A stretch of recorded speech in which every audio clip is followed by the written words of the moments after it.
Bom dia com Jesus. Amém. Essa é a primeira escola de 94. Vamos ficar de pé, irmãos, vamos ler a Bíblia.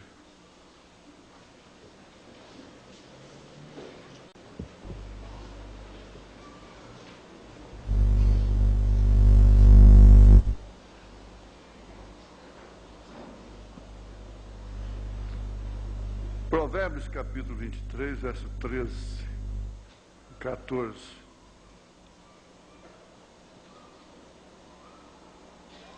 Aplica a disciplina o teu coração. Eu estou lendo o verso 12, né? Não tem importância não. Os teus ouvidos às palavras do conhecimento.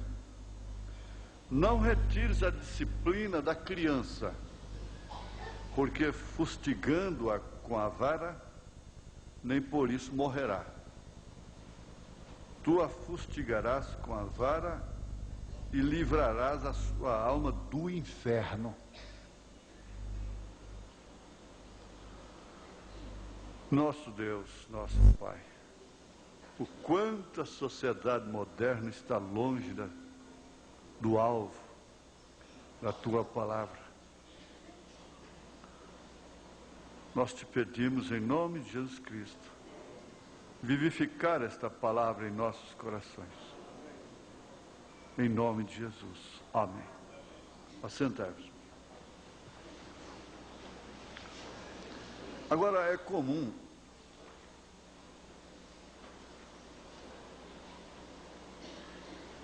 e é fácil pegar uma escritura dessa e dizer, bom, está vendo aí os que gostam de espancar crianças? Porque a Bíblia diz que não deve ser espancador, não é? Toma uma leitura dessa e diz, olha, isso é para livrar a alma dela do inferno.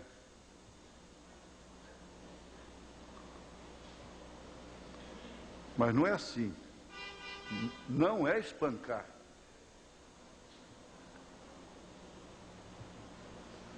Está certo, irmãos, nós temos de concluir. Nós vamos estudar isso na hora certa.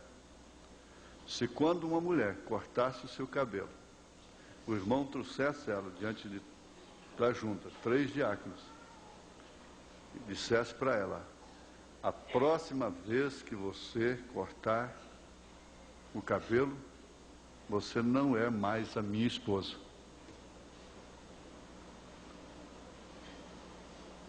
Porque eu vou executar isso aqui que o irmão Branham disse, que se eu fizer, Deus me honra. O profeta disse, se ele repudiá-la, Deus o honra por isso. Só que ele não pode casar com outra. Porque ela cortou o cabelo. Mas vamos conversar direitinho. Como escola dominical, como culto doméstico, inclusive dentro de um bom senso, cabendo a pergunta, pode levantar, pedir licença e pedir, tanto a senhora como o senhor. Pode levantar, pastor, e como seria isso? Está bem. Ou escreve um bilhetinho, uma coisa assim, urgente aí, não é? Mas presta bem atenção. Se ela cortasse o cabelo pela primeira vez, fosse trazida, como a Bíblia ensina,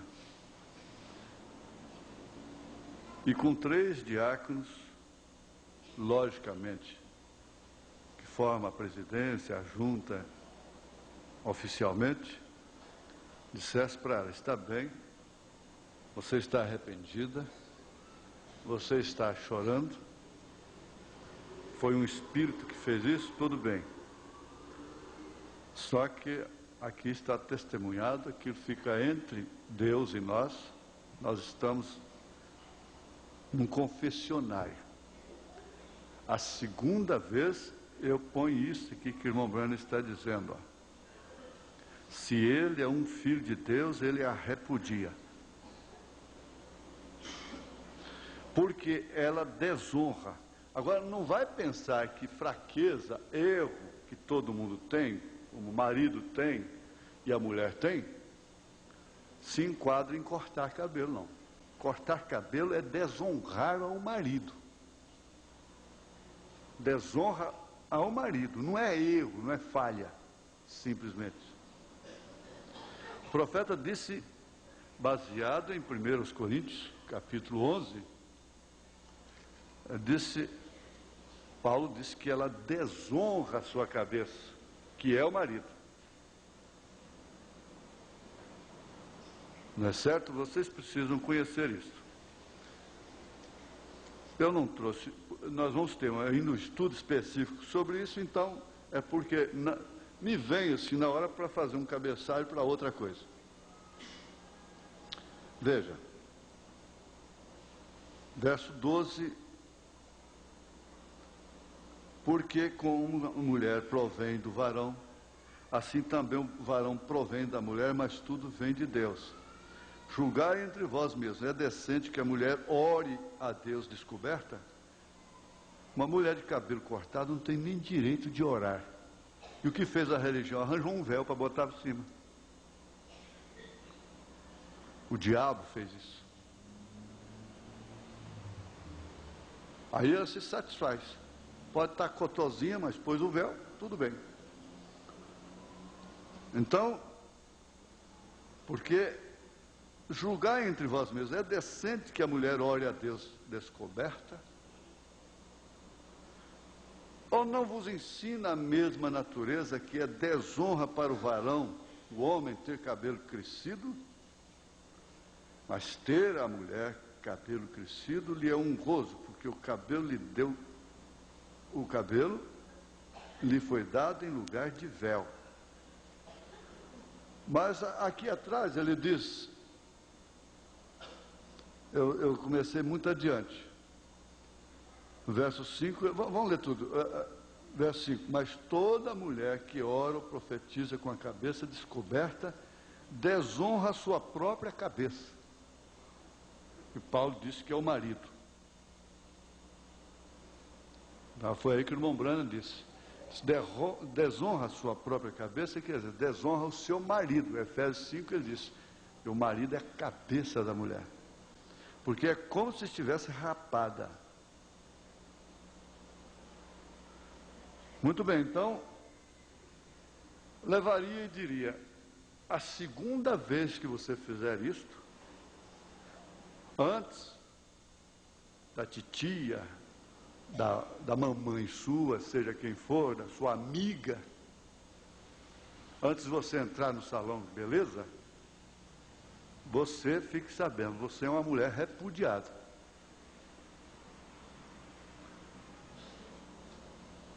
Agora, repudiar não quer dizer propriamente que tem que mandar embora de casa e que tem que sair de casa. Há muitas mulheres repudiadas há muitos anos e que por força da ordem social, a capa suja do Bartimeu, então tem que ficar ali. Levando em conta que também só por cortar o cabelo, somente por isto, ele tem direito de repudiá-la, mas não de se casar com outra. Bom, mas isso aí, se nós formos analisar, e os homens estão fazendo, quer dizer, está sempre pensando na igualdade. O espírito moderno, a Constituição dá igualdade para ela, mas a Bíblia não. A Bíblia não dá. E a mesma coisa são os filhos. O que fazendo as mães desta forma, e os próprios pais, não sendo marido no sentido da palavra? Porque, gente, espera aí. Se a Bíblia dissesse que se um marido apanha outra mulher, prostitui, a mulher tem direito de repudiá-lo, então isso estaria sendo pregado aqui. Isso estaria em casamento de divórcio. Mas não tem, ele disse que não tem. Porque é ela. Agora, quem que vai mudar isso na mentalidade moderna do Congresso, da sociedade? Ninguém. Nós estamos fazendo essa base porque isso vai terminar na criação dos filhos. Então cresce, essa criança nasce vendo tudo isso dentro de casa. Virou uma casa de tolerância, porque cada um deve mais do que o outro. E você? E você? E você? E você? E você? Resultado, a situação vai ficando muito difícil. Tem hora que dá vontade de passar o trator em tudo, começar tudo de novo, reconstruir tudo, não é? Mas é como disse o irmão, ao passar do tempo, está com os mesmos problemas.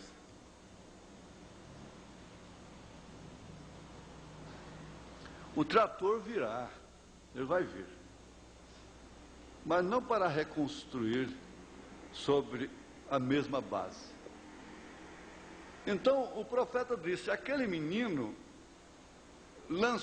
jogou o suco de laranja na parede. O profeta usou uma expressão que ele é contra ela. Fosse meu filho, eu lhe arrancaria o couro. Agora é força de expressão. Eu usei uma força de expressão lá em Brasília, que eu digo até colegas desprevenidos interpretaram mal. Eu disse, queima essa bateria, queima essas guitarras. Quantas vezes eu falei de botar fogo nesse órgão? Quantas vezes você fala isso dentro de casa? Eu ponho fogo nisso, menino, quebra isso, eu quebro esse trem e jogo fora, se vocês não pararem de brigar com isso aí. Quem já falou isso? Quem já falou? Ah, fala assim, fala. Ah, então você está dizendo, então já sei, só não põe nada, né?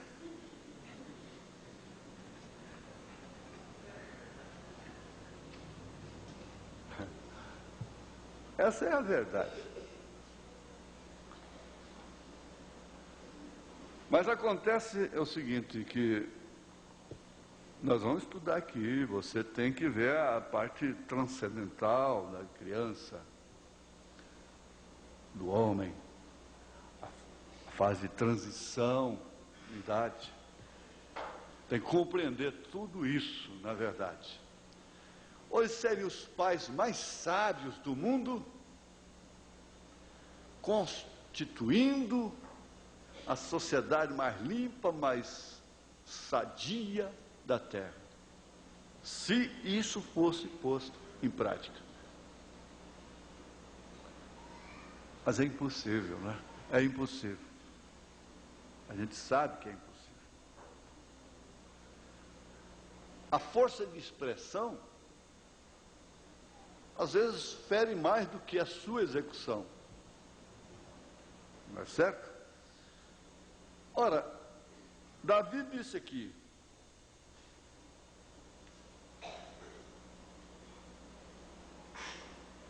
a tua vara e o teu cajado me consolam.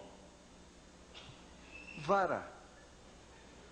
Fustiga o teu filho com a vara, nem por isso ele morrerá.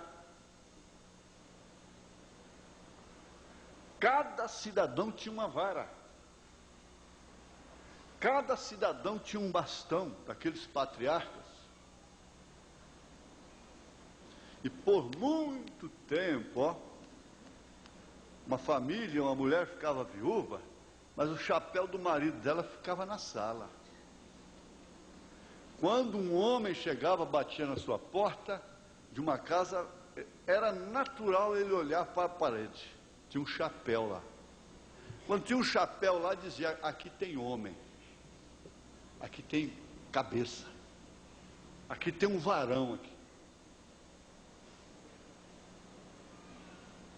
A vara, o bastão, tem tanto significado. E Davi se considerou realmente ovelha porque o seu pastor tinha vara, tinha cajado. E nós poderíamos dizer, assim para simplificar, para diminuir o tempo, aproveitar o tempo, que essa vara é a palavra. É a palavra. Agora, tem, sim, no meu tempo de primário, eu não troco meu primário pelo ginásio de hoje. De jeito nenhum. São semi-analfabetos, desculpem, em relação àquele primário que nós tivemos. As professoras tinham força moral. A professora era uma segunda mãe, para começar. Os pátios de recreio eram separados. Completamente separados. Em cada pátio tinha 1, 2, 3 pés de amora. Sabe o que é amora? Pois é. E quase todos os quintais tinham amora, amoreira. Porque a vara da amora é boa. Como diz a irmã, nas pernas.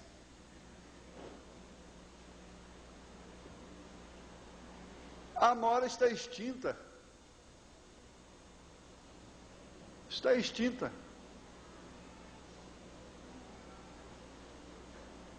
Acabou a amoreira dos quintais. Mesmo a goiabeira dá uma varinha boa, que substitui essa chinela de pluma, de espuma, muito bem. Presta bem atenção, rapaz. E ao chegar à adolescência, e ao achar que já é homem, e que não deve mais satisfação a pai nem a mãe, só deve satisfação na hora de comer, de dormir, cama, remédio, escola, e carro e tudo. Se eles também fossem trazidos a um banco e dissessem, se isso não consertar, vocês vão ter que cuidar de si mesmos em algum lugar. Ah, mas em vez de tirar os meninos da rua, vai mandar menino para a rua? A causa de menino de rua é justamente essa omissão. O profeta disse, se Bilipau fumar, eu mandarei para fora de casa. E mandou mesmo. Mas tinha uma vovó que acudiu ele. Ele disse, se Bilipau jogar boliche, eu ponho para fora de casa. Essas alturas ele não queria saber se a mamãe queria, se não queria, se a mamãe ia pular no meio, disse, então eu saio também. Não foi você que... Não vou usar o termo. Mas não foi você que deu a luz. Eu saio também.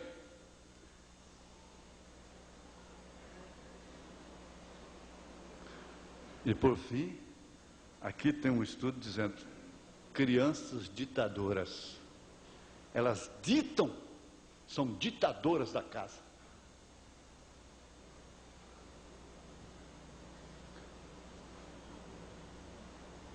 Isso não deve ser feito num espírito de impiedade, de ditadura, de maldade.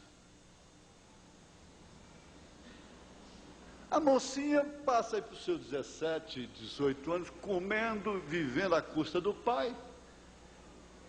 E quer introduzir o sistema das casas de suas amigas dentro de casa. Então, minha filha, vai para lá. Vai morar lá. Você não escolheu assim? Lá não é melhor? O pai dela não é educado, não é bom? Não é legal? Não é para frente? Vai morar lá. Se a coisa fosse feita assim, sem consultar a Sara. A Sara estava não sei aonde quando Deus disse, vem cá matar Isaac. Ela não foi consultada. Porque ela estraga tudo. Ela estraga o casamento, ela estraga a casa. Não há como expor o sinal se uma mulher não estiver cheia do Espírito Santo, de sabedoria do Espírito Santo, se não for sábia, como diz as Escrituras, não tem como expor o sinal naquela casa. Por isso que eu disse para vocês que, se casam, aproveitem, tenham seus próprios lares, imponham o sinal. Porque tudo começar de novo é diferente. O pau que nasce torto, morre torto, e até a cinza é torta, meu avô dizia.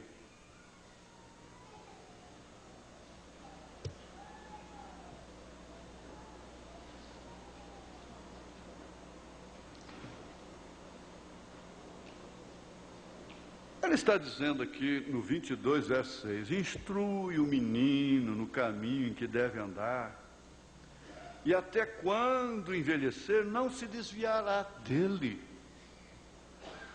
Ele pode tropeçar dentro dele, ele pode quebrar a perna dentro dele, ele pode quebrar o pescoço dentro dele, ele pode até morrer dentro desse caminho, mas ele não sai dele. Pode ser esmagado dentro desse caminho, mas ele não sai dele. Parece que há uma falta de confiança na palavra de Deus.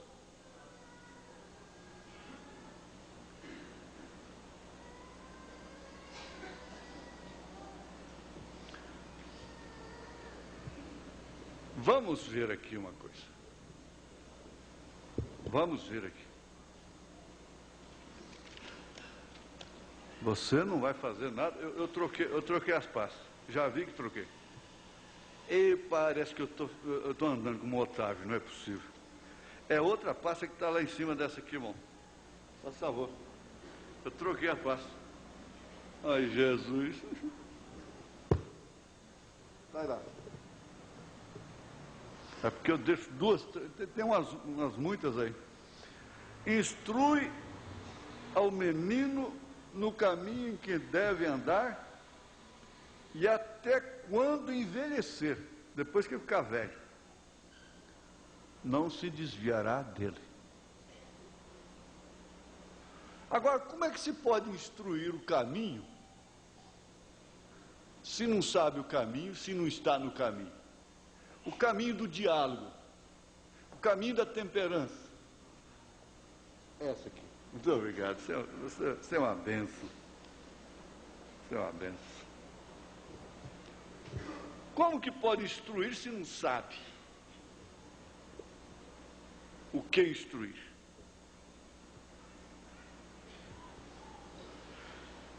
Vamos entrar aqui nessa parte.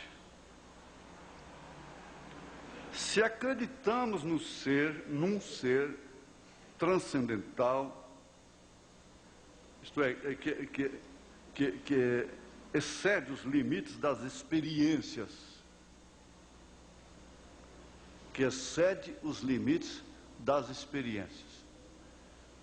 você não pode de maneira alguma exigir de uma criança as experiências de um adulto, e que ela exceda os limites da sua experiência relativa como criança.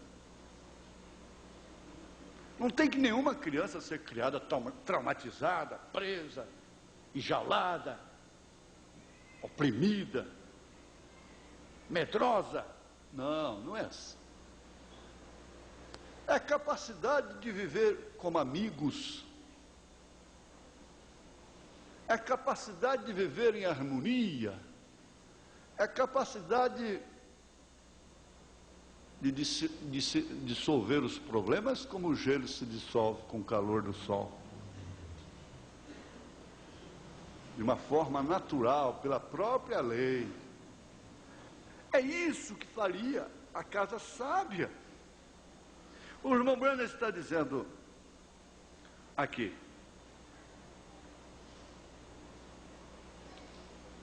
o ser humano tem duas mudanças de vida.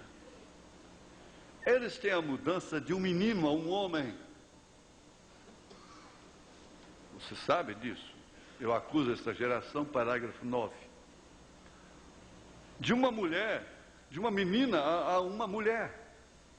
Ao redor dos 16 anos, 17 anos de idade, elas se conduzem como um montão de irresponsáveis. Elas não sabem bem o que quer,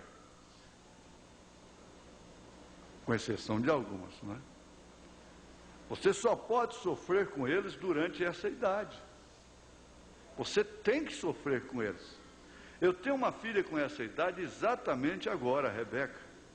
Orem por ela e um Billy, cada um de nós passamos por essa frenética idade e por isso temos que sofrer com eles, compreendendo que é algo que eles têm que passar, porque eles estão passando por ali. E eles não podem ceder à experiência daquele momento.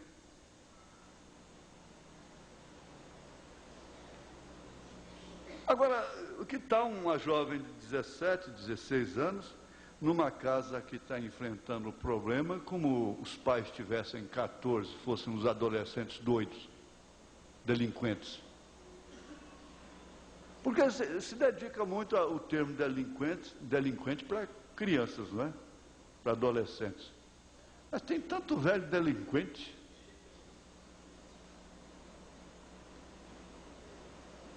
O mal não está em ela ser jovem e ter comportamento de jovem, ele ser novo e ter comportamento de novo. O mal está é naquilo que está em casa, nos velhos, nos pais, na mãe. Principalmente na mãe.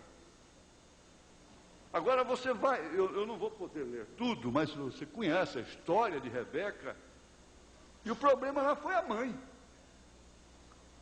Quase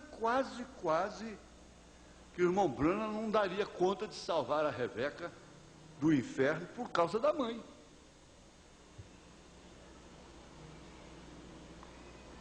O parágrafo 116 ou 118 da mensagem, da perguntas e respostas, número 1.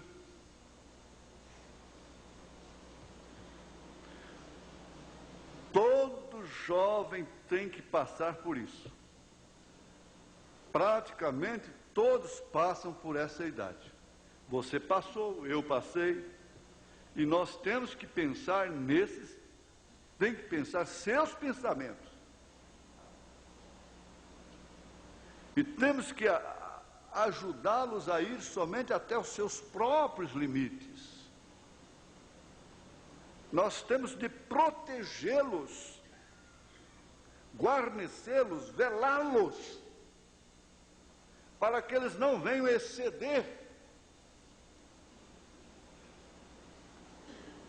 Você entende perfeitamente o comportamento normal de um adolescente? Bom, isso é normal para um adolescente.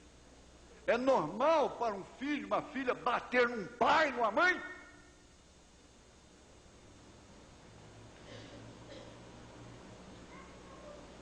Avançar?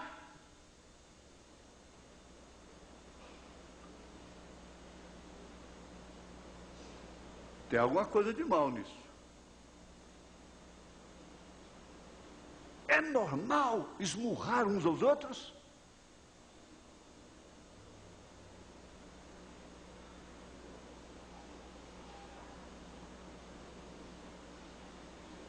É próprio, é normal.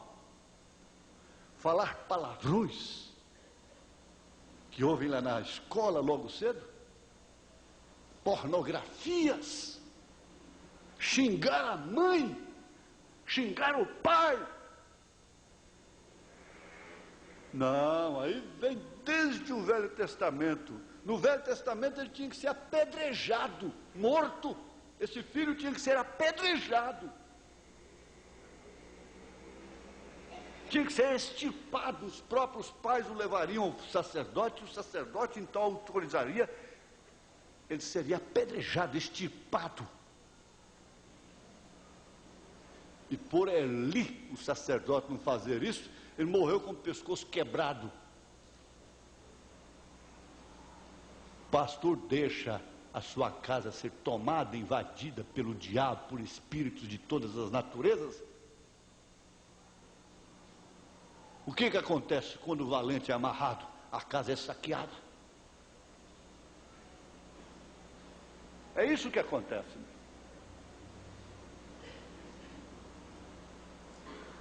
Aí agora ficam esses puritanos aí, isolando textos da mensagem em relação à televisão. A televisão virou. A casa que não tem televisão vai no rapto. Mentira, engana, engana. A casa que não tem televisão não vai no rapto, não. Eu não estou advogando televisão, não. Aquilo é uma desgraça. Aquilo é um caixote de adultério, de demônio que você tem dentro de casa. Mas tem uma coisa, a televisão não marca encontro para te levar lá para o motel, não, sua mulher para o motel.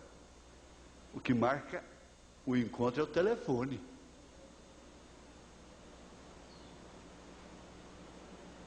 E a lista de programas de mulher está no jornal.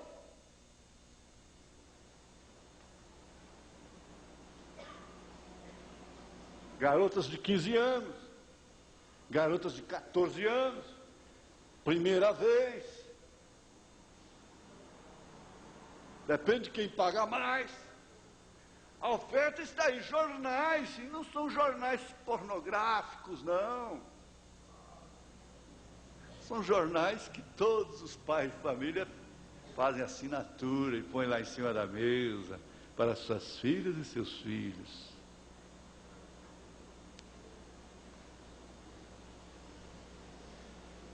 Agora, isso é normal? É normal?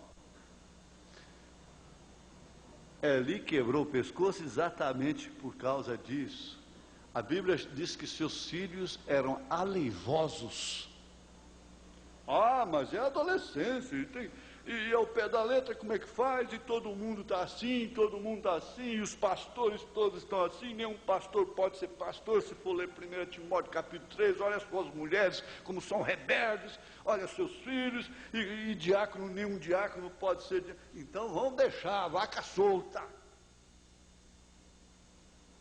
O que se pode fazer, faz. O que se não se pode fazer, então não faz, porque o que se pode fazer, o que se não pode fazer, não faz. Então vamos deixar de fazer o que pode fazer. E a causa nasceu foi aí. Se desde o princípio fosse assim, a coisa não estaria assim. Os pastores não estariam assim. Suas famílias não estariam assim.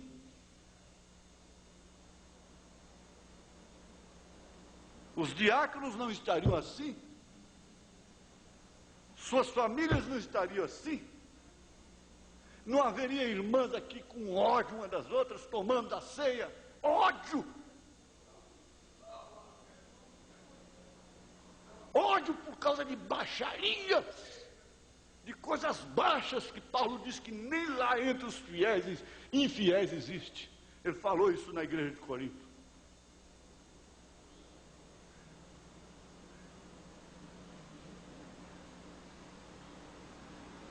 A língua que é grande demais, língua de mãe, língua de filha, língua de amiga, língua de homem, língua de mulher. Língua, língua, língua, língua, língua. Então vai ser uma. Olha, você quando quer comer uma língua boa, você tem que bater muito no batedor. Tira ele, bate, bate, bate, bate, batedor de carne nela até umas horas. Ferventa, depois pica os pedacinhos. Língua, língua, língua, língua, língua. Tiago capítulo 3. Agora a pobre daquela criancinha vai crescendo, vendo tudo aquilo. Vai formando, é do mesmo jeitinho. Tal forma, tal bolo.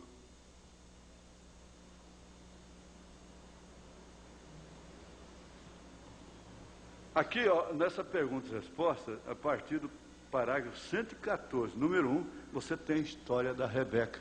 Você lê em casa e vê o que a mãe de Rebeca ia fazendo. Mas eu sou a mãe, eu sou a mãe, e eu sou o pai.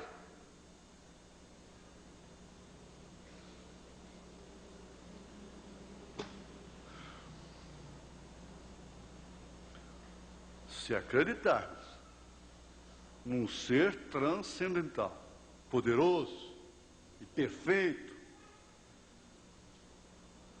porque nos sentimos mutilados diante das manifestações vitais que a natureza, de alguma forma, nos permite, nós já estamos sofrendo o impacto terrível de termos sido criados num sistema, os mais velhos, pelo menos, e ter que aceitar sistema moderno. Gente, a gente aceita o sistema moderno. Eu aceito, eu sou um homem moderno, meu espírito é moderno. Eu sou um homem alegre, eu sou um homem de espírito alegre, jovem, eu sou jovem, eu não fico velho. Eu nunca fiquei velho. Hoje eu estou mais velho, mais jovem do que quando eu tinha 20 anos. Quando eu tinha 20 anos, eu era muito mais frustrado em espírito, limitado. Eu sei o que a ciência produziu de bom. Eu acho uma estultícia eu sair daqui a essas alturas, como o irmão Brana disse. Eu não tinha um sanduíche para comer, para ir para a escola. Hoje eu posso pagar um jantar para a igreja. Agora eu pego um ônibus, um caixotão. Uma vez eu pego, pastor Adil, vai de avião, pastor. Vai de avião. Não vou de ônibus. Vai de avião, até na rodoviária. Pastor, vai de avião, eu pago a passagem, senhor. Não, eu vou de leito. Viajou 200 quilômetros, o leito quebrou. Quebrou, ficou lá no tempo todo, com um pouco chegou um caixotão daquele lá, me chegar aqui 10 horas depois, todo estourado. Quer dizer, eu entendo, posso, o profeta disse, eu posso ir para casa a pé, mas Deus me deu um automóvel. Eu posso pregar aqui do mesmo jeito. Quando eu estava dentro do casco, com aquela camisa velha, desabotoada. Eu entendo tudo isso. Se eu posso ter um fogão que aperta um botão aqui, ele acende, para que eu ficar lá? Riscando fósforo. Tudo bem. Vamos até lá. Há uma outra coisa, que essa não é normal, não. Essa teria que bater o pé para ela e dizer, isso aí não. Não! Mas nós temos que ser educados com o diabo.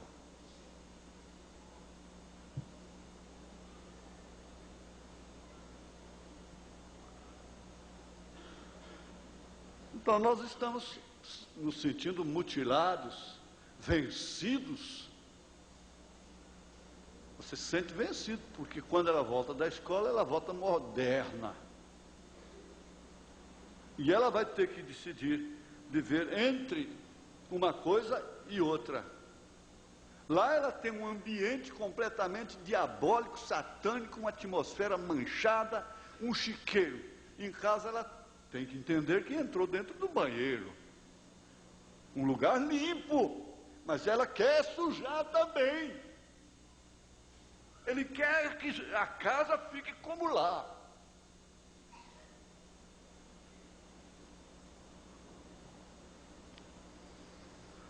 Será que já não é tempo de reformularmos os nossos valores éticos e morais para compreendermos melhor aquilo que nos animais é organizado? Me permito, me dê licença. Um cavalo, um garanhão, passa por uma égua, uma fêmea aí, não dá nem confiança se ela não está nos dias próprios. Nem confiança. O cachorro faz o mesmo. Todos os animais se submetem a uma ordem. E se o homem estivesse dentro da ordem, como os animais estão, sempre viver, porque são irracionais, sim. Por que joga um ratinho dentro d'água e não morre afogado? Sai lá do outro lado. Por que joga um elefante na água e ele não morre afogado, sai do outro lado? Falta do raciocínio, do trauma, da contração nervosa, da adrenalina.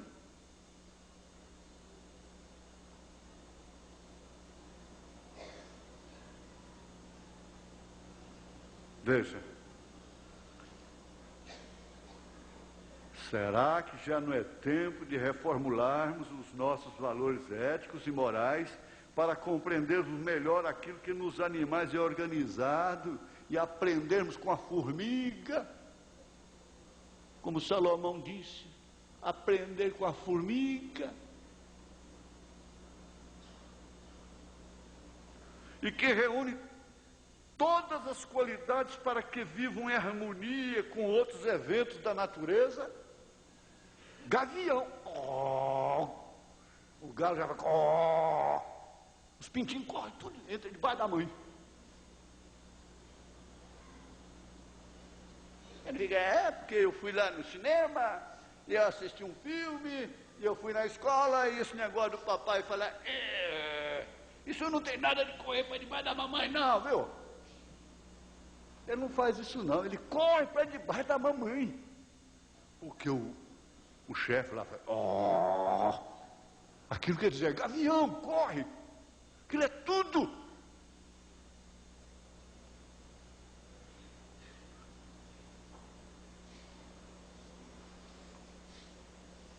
Esses animais reúnem todas as qualidades para que vivam em harmonia com outros eventos da natureza. Os peixes, as aves.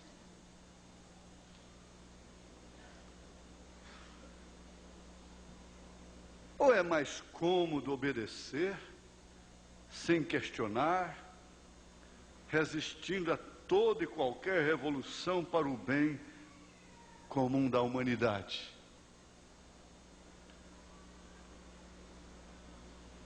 É mais difícil obedecer, sem questionar? Nós vamos ouvir, eu vou tentar repetir a palestra de segunda-feira aqui, sobre perdão, hoje à tarde. Vamos ver se, dificilmente eu dou conta de repetir mensagens. Mas vamos ver, pode sair até melhor, mais ampla, mas eu gostaria que fosse pelo menos igual. Sem questionar.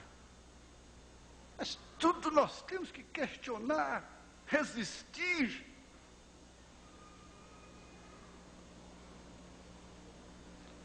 E por isso a humanidade vive em constante revolução. Há casas que estão constantemente em revolução. Revolução no almoço, revolução na janta. É como se fosse um ataque do inimigo no Saigon.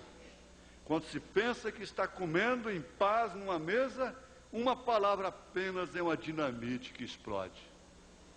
E quebra toda a atmosfera ao mesmo tempo. E o prato é jogado para lá e sai, falando palavras, derramando adrenalina. E atacando ao coração.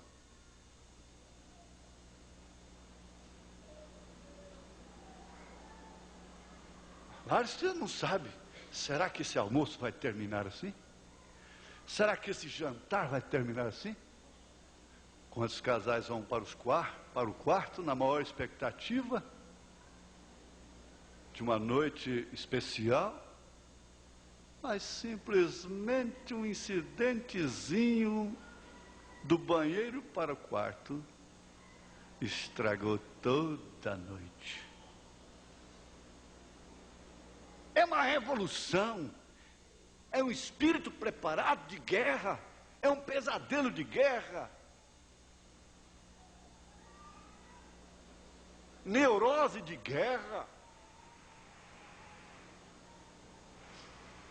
Quantos vieram da guerra estão em paz, comendo com a família, com pouco escuta bombardeio, esconde debaixo da mesa e pega, e começa com o dedo,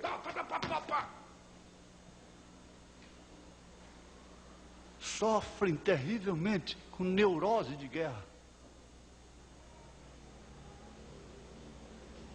O dia que nasceu já foi uma guerra terrível. A primeira coisa que ele escutou dentro de casa foi uma guerra. Lá dentro da barriga estava escutando guerra. Explosões. Explosões. Gente, neurose de guerra. Agora, se o lar fosse um reduto, então vê guerra lá fora, mas existe um esconderijo, um reduto. Meu lar é um reduto.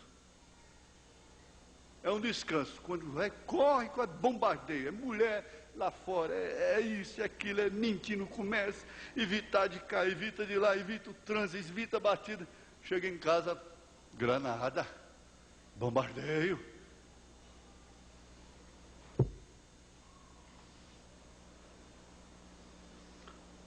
Não se pode fazer nada.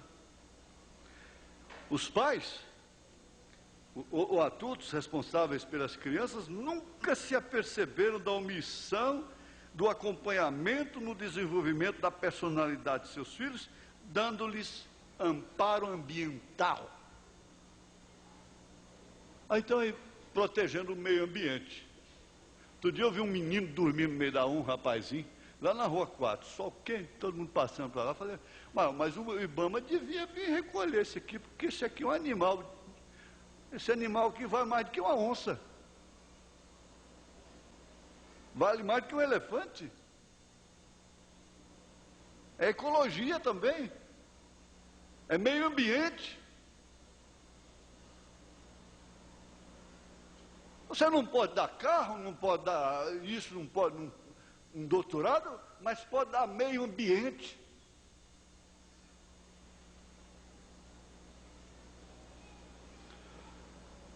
Mas o que eles fazem? Preferem contratar mães babás,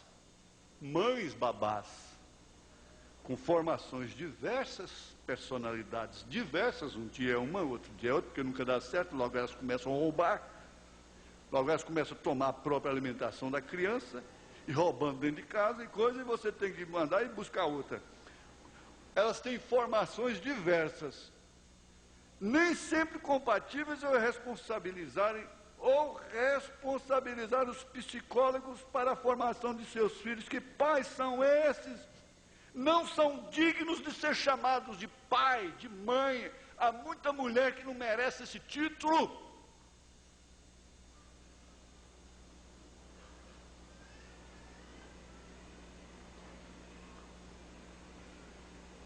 Se lá, o rapaz, para ser chamado de filho mesmo, falar, aba pai, ele tinha que passar pela adoção, mostrar que tinha interesse pelos negócios do pai, os pais também tinham que ser pais. O marido tem que ser marido. Por isso, quando você for casar, você não pode olhar para cima, você tem que olhar para baixo. A disparidade, eu não estou falando de estatura não, às vezes uma moça mais alta pode casar com mais baixo, isso não tem nada a ver não. Estou falando em força, em personalidade, em caráter, e até mesmo financeiramente falando. Ela tem que olhar para cima, não é ele olhar para cima. É um desencontro, gente, isso não é pessoal. É uma lei que cai na cabeça de qualquer sensato. Meus jovens, prestem atenção nisto.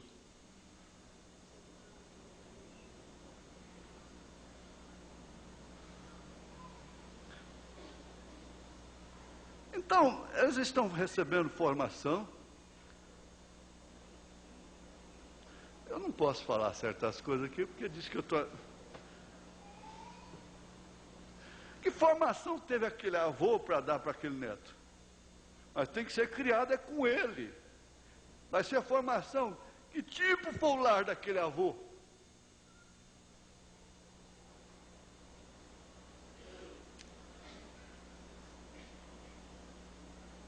A criança não precisa dos pais o tempo todo. A importância do relacionamento familiar está na qualidade e não na quantidade, na verdade. Essa criança que o pai não pode sair, é até bonito, até engraçado, até interessante. Todo dia, o Joãozinho vai lá na porta, no portão, esperneia, eu quero ir com o papai, eu quero ir com o papai, eu quero ir com o papai, eu quero ir com o papai. A mãe às vezes tem que dar umas palmadas, papai vai trabalhar, você não pode ir com ele. A mãe não pode sair em algum lugar porque o filho não deixa, a filha não deixa. Ela não vai em nenhum lugar suspeito, que ela tem que ir sem filhos. Oxalá que todas as mães andassem com os filhos, ao lado do seu carro, né? Seus automóveis e coisas assim. Tem hora que não serve de jeito nenhum, seria um atrapalho para elas. Mas tem momento que ela precisa da irmã, ela precisa da mãe para ir a um médico, uma coisa assim. Filhinho, você não vai. Não é assim. A criança não precisa. A importância do relacionamento familiar está na qualidade e não na quantidade. Sabemos que é muito fácil dizer que estamos cansados. É tão fácil.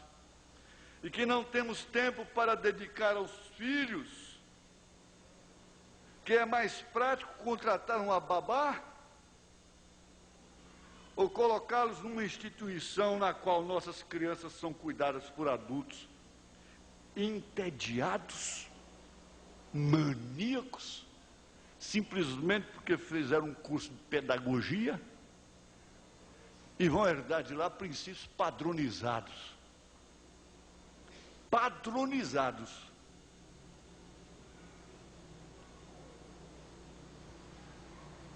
Essa é a situação das mães solteiras, que têm que deixar seus filhos despaternados em creches.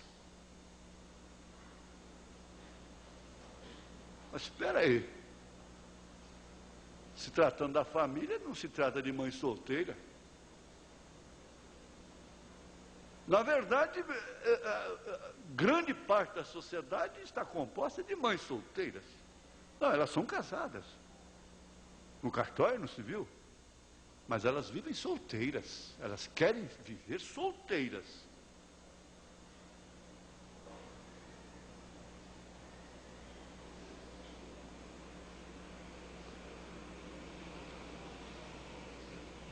Essas crianças vivem insatisfeitas. Por quê? Porque esses que cuidam delas não têm amor paternal, não têm amor maternal. E elas passam a ser estressadas. Elas não toleram tais condições, muito embora estejam sendo enganadas com balancinho, balangos, cavalinhos, bolinhas, beijinhos e coisas assim. Não. Aquilo não é o que elas querem e muito menos o que elas necessitam para pegar uma formação consistente e substancial.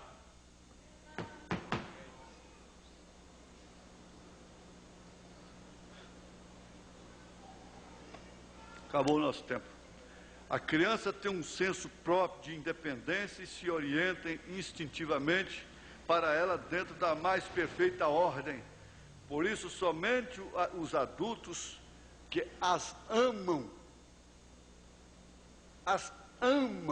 como pais e mães, podem sustentar, preste bem atenção, podem compreender, amparar esta independência da criança, de aprender desde novinho a levantar sozinho, quando caiu, ir lá pegar sua água, e por fim ela começa até a lavar suas roupinhas mais leves.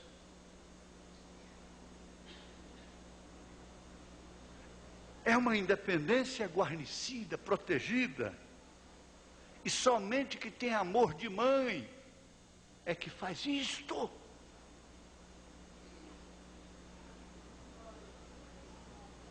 adulto ansioso interfere nesse processo neurotizante e interrompendo o desenvolvimento normal dela, sem perceber o mal que introduz nela. E depois pega a Bíblia e abre, vara nela. A Bíblia mandou, vara. Vamos ficar de pé, pastor Elias está vindo.